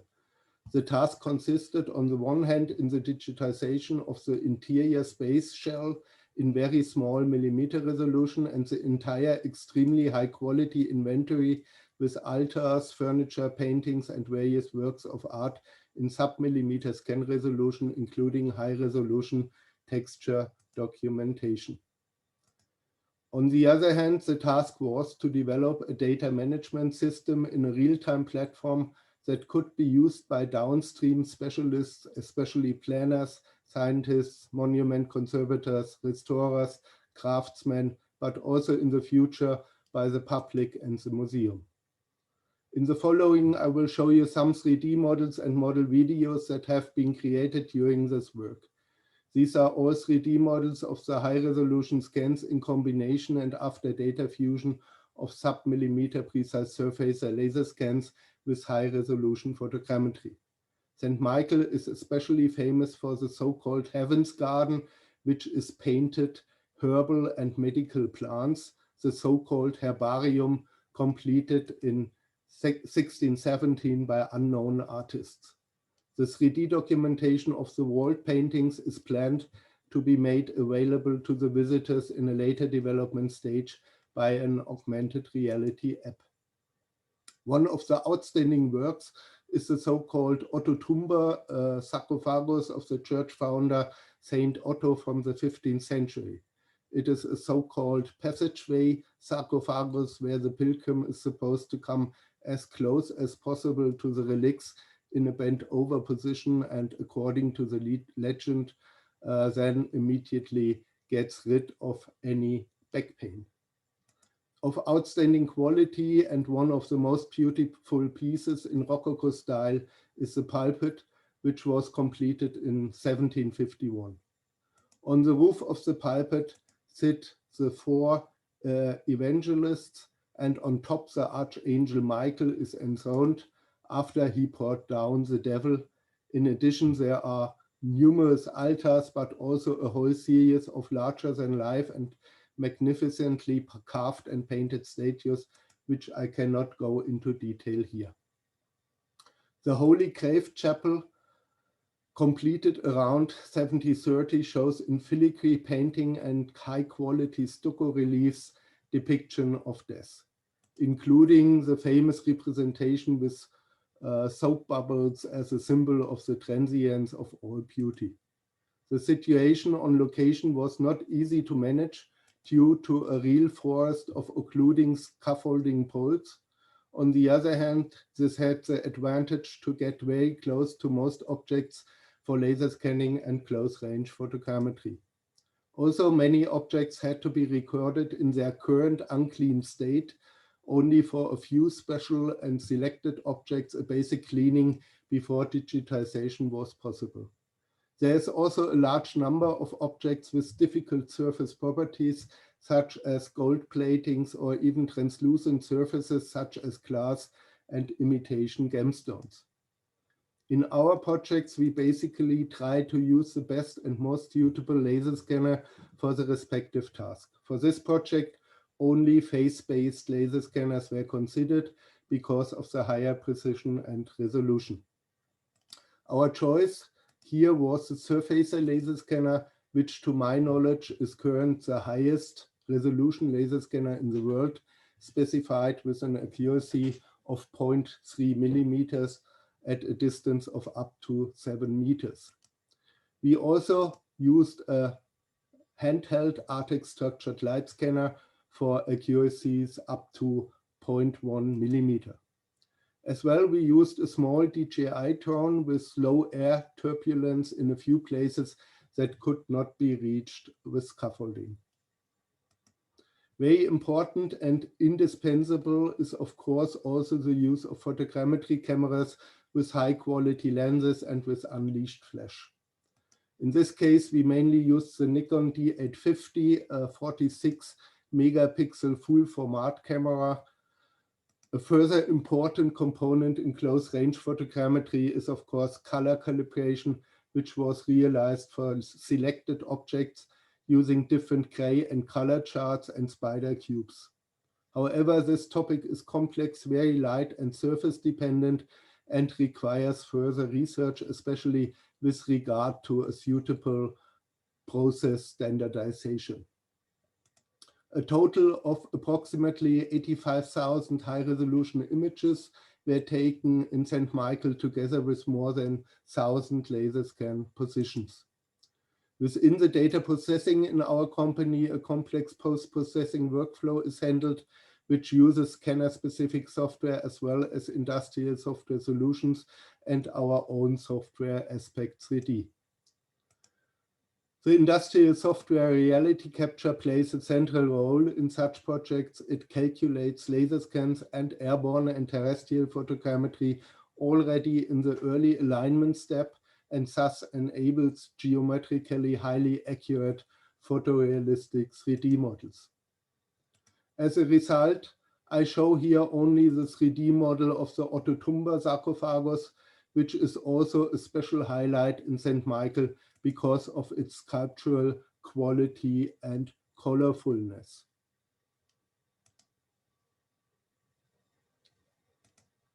A further key component of our work in Bamberg is the research work on a data management system that can be used by all downstream disciplines in the project. Unfortunately, it is not possible to go into detail here, as this would fill a separate talk. I would like to mention here only briefly that our software Aspect 3D was used and expanded to provide various database-supported models to log and store the individual process steps from the raw data to the finished 3D model with the respective para and metadata. Some of these developments are based on research projects completed in the end of 2019 and headed by Professor Bernd Fröhlich at the Bauhaus University Weimar, which specifically addresses questions of big data handling and provenance analytics. As a partner of this research projects, we concentrated in particular on better managing large 3D data sets from photogrammetry in our software Aspect 3D and to log and evaluate them in their various data processing steps and make them available via interfaces.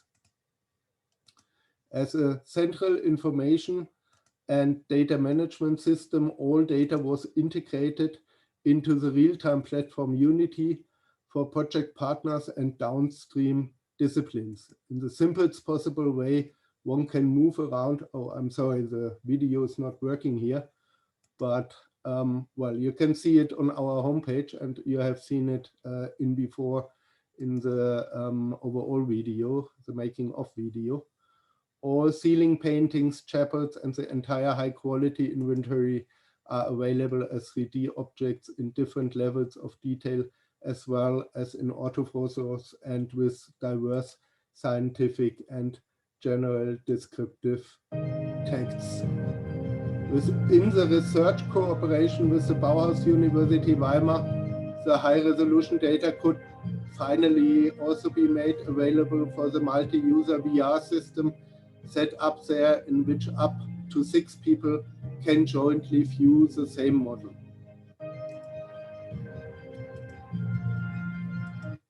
So sorry for the sound.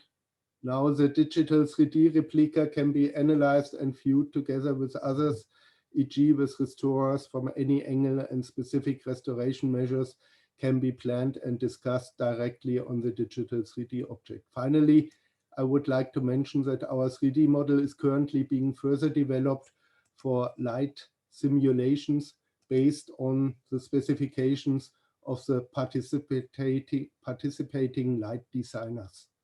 In the model, specifically planned LED lights with their lumen values and radiation angles were arranged in the correct positions. The 3D renderings give a good basic impression of the light design and make it easier for decision makers to discuss these suggestions. Let's quickly move on to the other 2 projects. My aim is to show the variability and the many facets of such projects. For the national exhibition, Mykene, the legendary world of Agamemnon, in 2018, we documented the Mycenaean castle in Turin on the Peloponnese, which is famous with its famous Cyclopean walls completely and stone exactly, as well as in the sub-centimeter range on behalf of the Badisches Landesmuseum Karlsruhe and with permission of the Greek Ephorate and the University of Heidelberg. As a result, in May 2018, the complete ruin, which was located in the Bronze Age almost directly at the seashore, was documented within 5 long working days with 2 surveying specialists. This task was initially planned as a drone-based documentation. Unfortunately, the flight permit by the Greek authorities had only been issued for the early morning and evening hours. This would have been so badly from the photogrammetric light situation that we needed to apply a different documentation strategy. Instead, we mainly used a 6-meter rod with a gimbal-controlled camera. With this solution, the entire large area monument was walked or climbed along, and a total of more than 25,000 photogrammetric photos were taken from a height of approximately 5 to 6 meters above ground. In addition, nearly 100 laser scans were made with Riegel VZ400 and Leica BLK 360.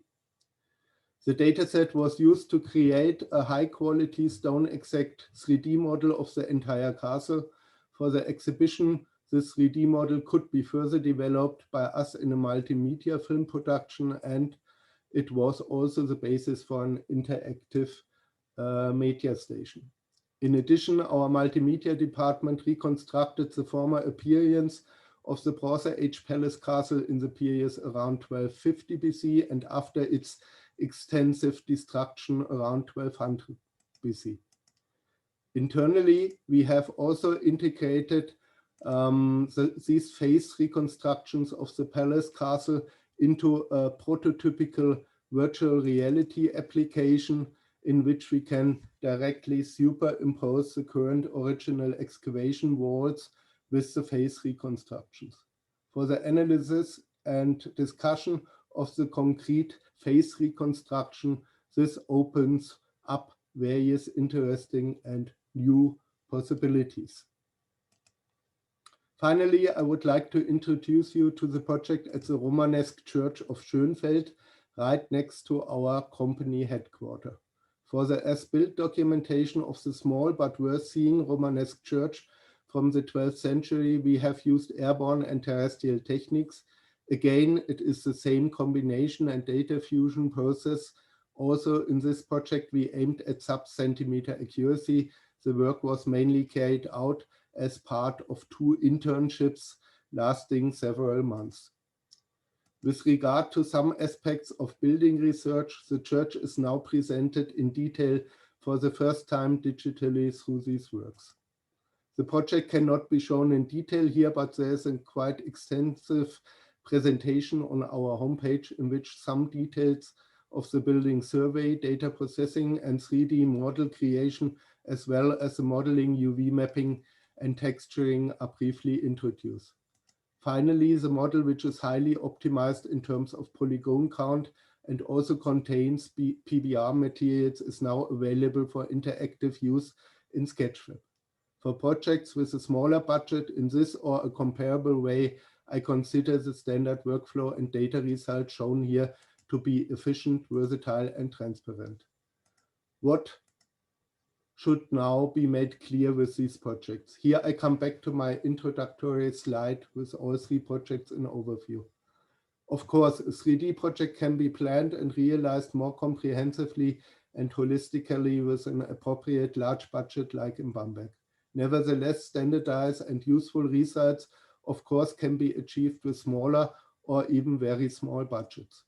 Key issues such as accuracy, resolution, and calibration of the sensor technologies with all relevant para and metadata must be conclusively defined in advance in the conception phase. Of course, this also applies to the exact quantity, quality, and process documentation in data acquisition and the data pre- and post-processing.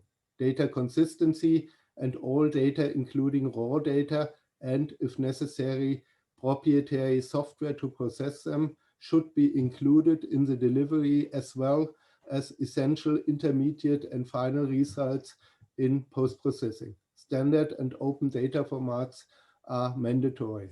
The preparation in data management systems, but at least easy 3D viewing options, will also enable planners and downstream disciplines to continue working directly and value adding with the 3D data.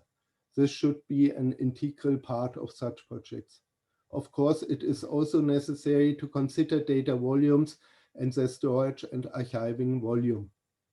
Other 3D processes, such as archaeological or historical reconstructions, but also the use of data in augmented and virtual reality platforms, have to be taken into account in the standardization process, for which exist already comprehensive scientific recommendations. In the Turens project, it also became clear that it must also be possible to deviate from the actually planned concept on site if necessary. For example, if the approval situation or the weather makes the planned approach no longer feasible. The small church project from Schönfeld shows the scalability of such approaches, while still maintaining all minimal standards of proper process documentation. To define these standards fundamentally for heterogeneous and diversified tasks in cultural heritage documentation from landscape to coin is and remains an extremely complex, difficult, but also exciting task, especially since it is a task that must constantly be put into perspective by the dramatically fast developing technologies. I'm personally very curious about the further results of the VIGIE 2020 project and how this complex topic can be further processed and systemized. To come back briefly to the core question of the presentation, what comes first, budget or task? I would prefer that a realistic upper budget limit or budget scope is determined according to a task definition as clearly as possible, compiled by capable 3D experts. The applicants should then not only be evaluated according to the cheapest price, but also with regard to their specific professional performance and their conceptual ideas for the realization of the project. Thank you very much for interest and attention. Thank you very much, Martin, for the very nice presentation. It's nice to combine it with this first week coming out of the lockdown in Cyprus and having all these, sales in the different shops, showing that the discount has also sometimes to do with the quality, but also with the complexity. Thanks a lot, Martin. And now we are moving to the last speaker. Presentation for Professor Patias from the Aristotle University in Thessaloniki in Greece, who is going to bring us directly up to the point, object complexity, this model complexity, and then the related quality out of that. Petros, the floor is yours, and we are coming to an end to continue with the discussion. Thank you. Okay, thank you, Marinos. Did you see sharing my screen? Yes, you are visible. Okay, thank you very much. So, good afternoon, everybody. Good evening, rather. It's already 6 o'clock in Greece now. And I'm going to speak about object complexity versus model complexity today. I know it is a complex matter, so I try to make it as easy as possible. So the context of my talk is to first define what is the limiting factor in 3D digitization process today. And if we actually need to have a definition of object complexity, and if so, what should be their characteristics? Then we need to define the complexity in terms that can be expressed by metrics that can be measured. And then we need to connect the complexity with the quality and technology, and also with the purpose of use. And finally, we're going to synthesize all of these issues in a decision-making workflow. So let's have a look. What is the limiting factor of the 3D digitization process today? Here you see that we have a rather suite of available technologies, and for each technology we have a maximum achievable resolution or accuracy. For example, with microscanning, we can achieve a resolution of 1 micro. With photogrammetric processes, we can use, we can achieve an accuracy or a resolution of 0.5 centimeter or even more in many cases. The same goes if we use a laser scanning device. If we use a GPS or surveying techniques, we can achieve an accuracy of 1 centimeter. And the same is true, or 1 to 2 centimeters, we can achieve using drones and processing the images.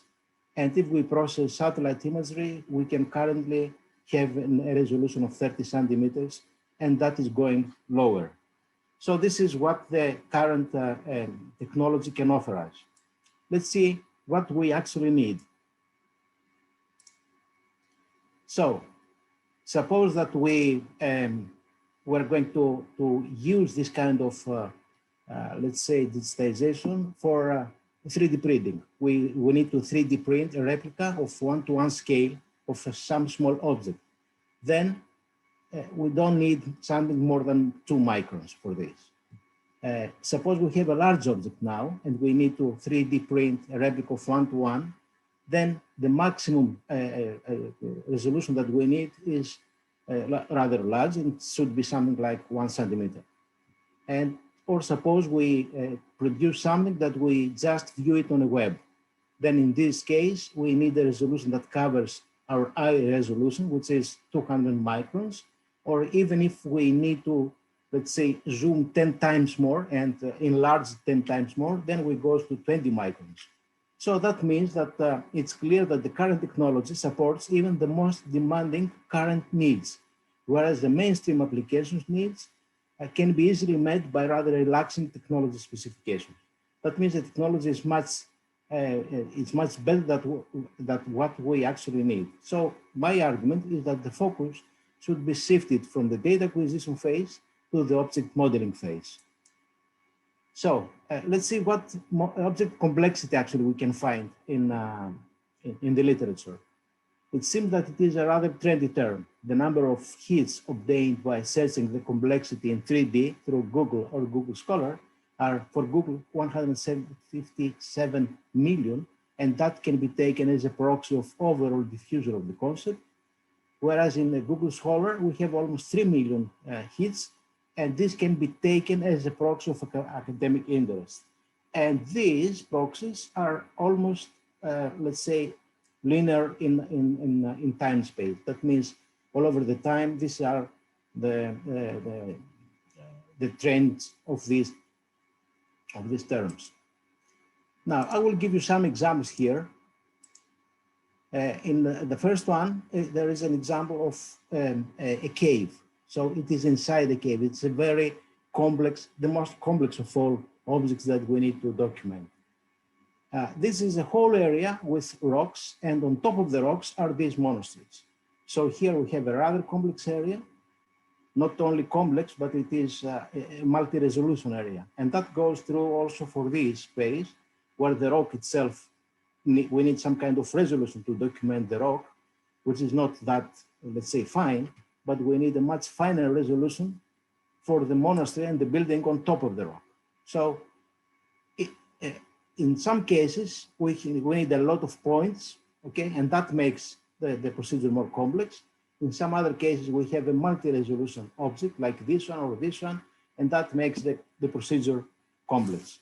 And this is if we need if we speak about large objects. If we go to small objects, again, we have a very similar situation. For example, here, we have let's say we have this famous cycladic arc from Aegean Islands. And this is an artifact that found from bones, and that comes from a Neolithic settlement next to a lake in Greece. And here's a simple anaglyph. So as we see, in these cases, the surface is not that rough, but still we need a lot of points to describe it because we need a lot of resolution for this. And that goes through even for small objects like this or this one. This actually is a pregnant woman, a small idol of a pregnant woman found in different parts. And so we need a very high resolution of describing it because we need to connect the different parts and make sure that these parts belong to the same figurine. So after going through this from these examples, let's see if we actually need the definition of object complexity, okay? So object complexity is a value of its own, but up to now cannot be estimated subjectively, okay? We speak about complexity, but we don't measure it. And also, it can be defined only after we make all the measurements. I mean, after we make the measurements and we have a full, let's say, resolution object, then we can figure out if it was actually that complicated to do. But this makes it useless for 3D digitization planning and decision making, okay? And also, it is up to now neutral to intended use, okay? Which makes it useless for choosing the best technology. Now, if we sum up all that stuff, we come up with the next argument, which is we need to shift our orientation from the object complexity to the model complexity. And this means that our focus is not the complexity of the real object per se, which is connected to the data capture, but the complexity of the produced model, which is connected to the data processing phase rather. Okay, let's take an example. Suppose that we have a 3-meter high statue of a rather complicated marble surface, okay? And the purpose of this the 3D digitization is to use it into a virtual museum of Roman history. This means that the produced model will be seen on a computer screen at a maximum of 3 times zoom factor and a maximum scale of 1 to 50 of the original statue, okay? Now, let's make some computations here. This translates to a model with a dimension of 6 centimeters, which is 3 meters to a scale of 1 to 50, which can be zoomed by a factor of 3, that the final model should be seen in a full detail corresponding to a virtual object of a size of 18 centimeters.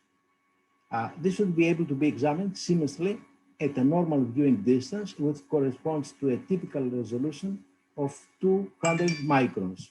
Dividing the maximum resolution, this dimension of 18 centimeters by the resolution, by this resolution, we end up with 9,000 surface-defining triangles, okay, of a maximum dimension of 200 microns each.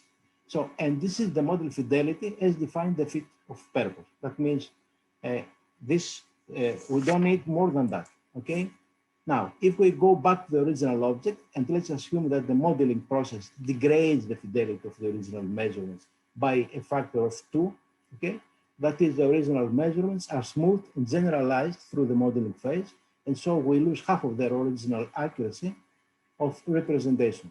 So in order to make sure that the final model keeps its aimed characteristics, we need to make original measurements twice as accurate than the model specifications.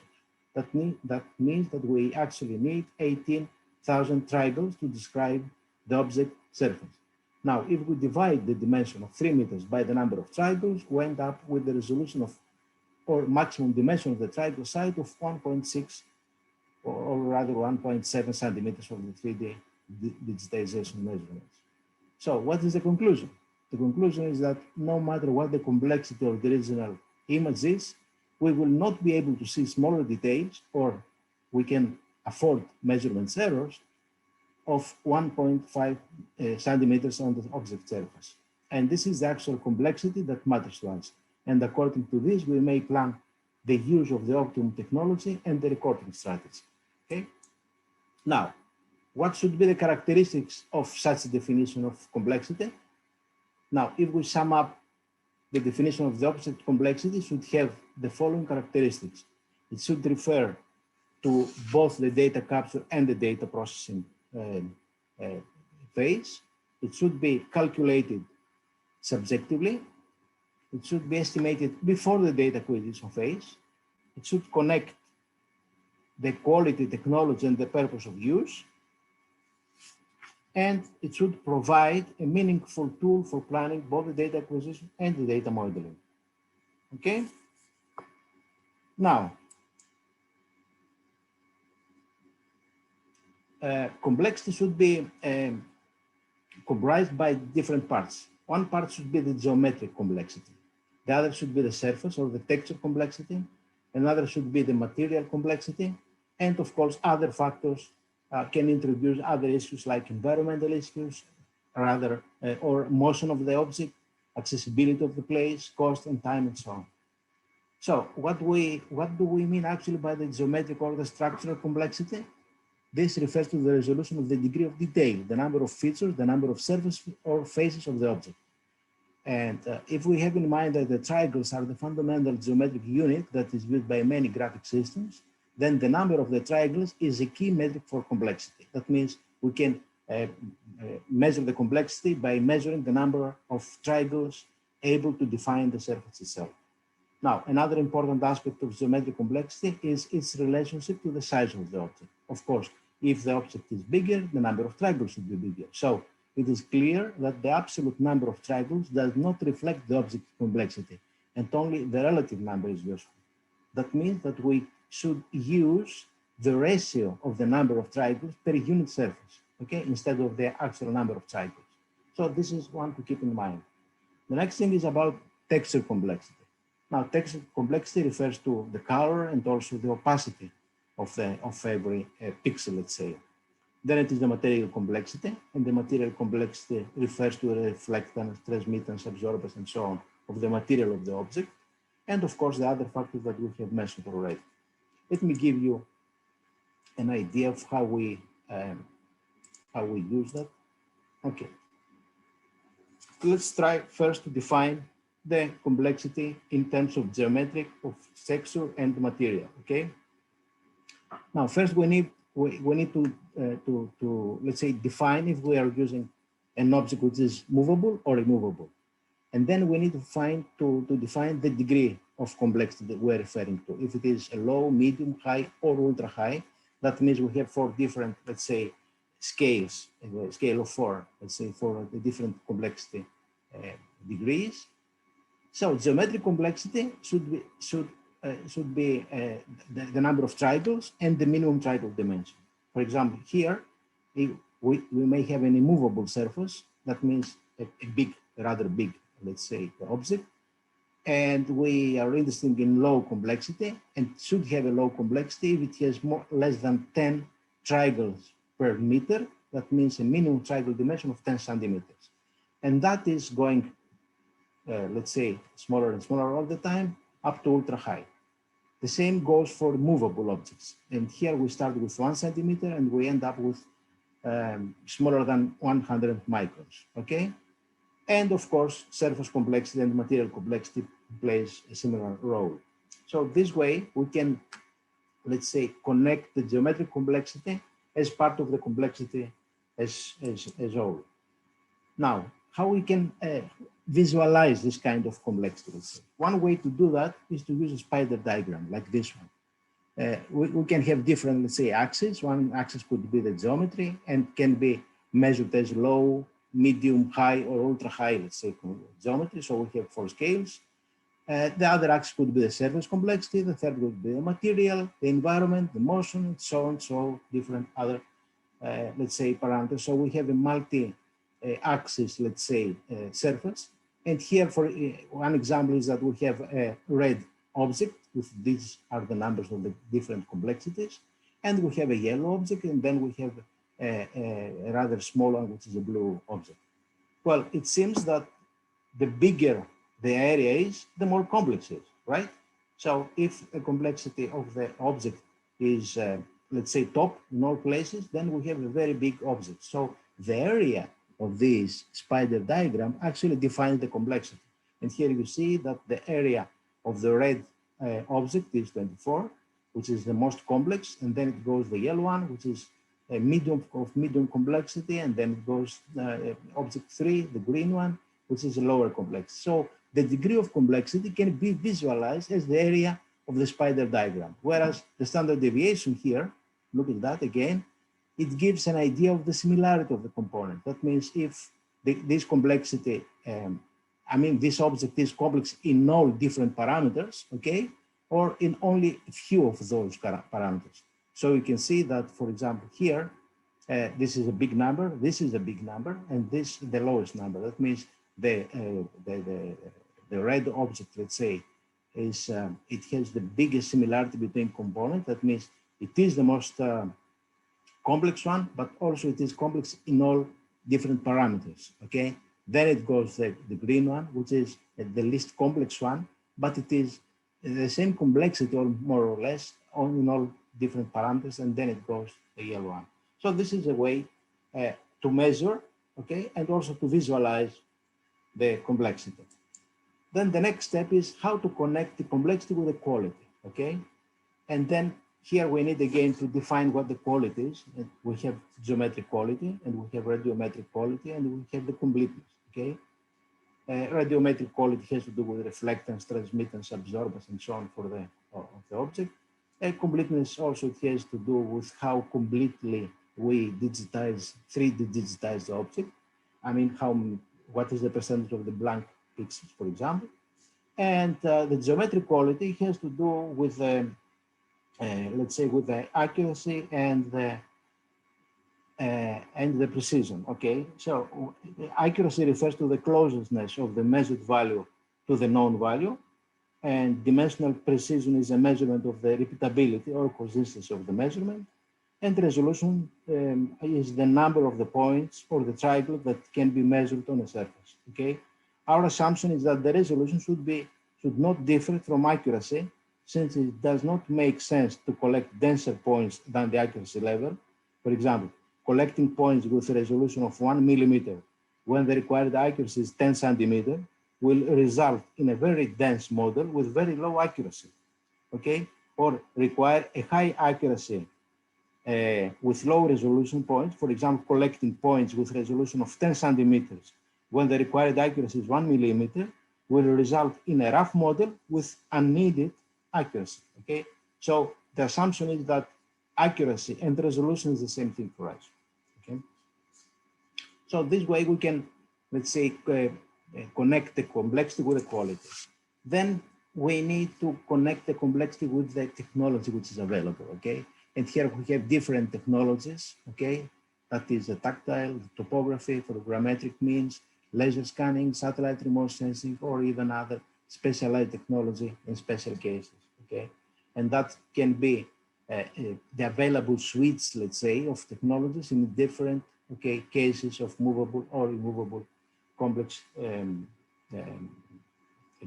let's say, objects. Now, the final thing is how we connect the complexity with the purpose of digitization. Here we need to define the level of recording, okay, the level of documentation. If we refer to a reconnaissance level, that means the accuracy and the resolution should be somehow, and can be used for condition recording, for initial inventory, or a post-disaster recording, let's say. Then we may have a preliminary level where we need this kind of recording for initial investigation, as a reference data and so on. Or we need to have a detailed level recording, which means which can be used as found condition in an archived terms, or to monitor and maintenance for an object, or a 3D printing. Then it is clear that this level is the most accurate, let's say, level, the most detailed level, this one. So suppose that this one has a relaxation factor of 1, okay? That means it's the most, let's say, accurate one. Then this one should have a relaxation of 2. That means that in a preliminary level, we can have a resolution, we can afford, let's say, a resolution or an accuracy twice as worse than in detailed level. And in reconnaissance, we have a relaxation factor of 4, which means that we can afford a resolution 4 times that of a detailed level, okay? Let me give you an example here. Here we have an object which is movable, a small one. The degree is of high complexity. The size is 12 by 10 by 18 centimeters. And we have recorded it with a minimum triangle dimension of 300 microns, which makes a number of triangles that 450,000 triangles to define the whole surface, which is made of bronze. And we have used technology of high accuracy to do it, okay? And this is to be used for a detailed level, let's say, recording. Now, from those, we can, from this, let's say, original image, we can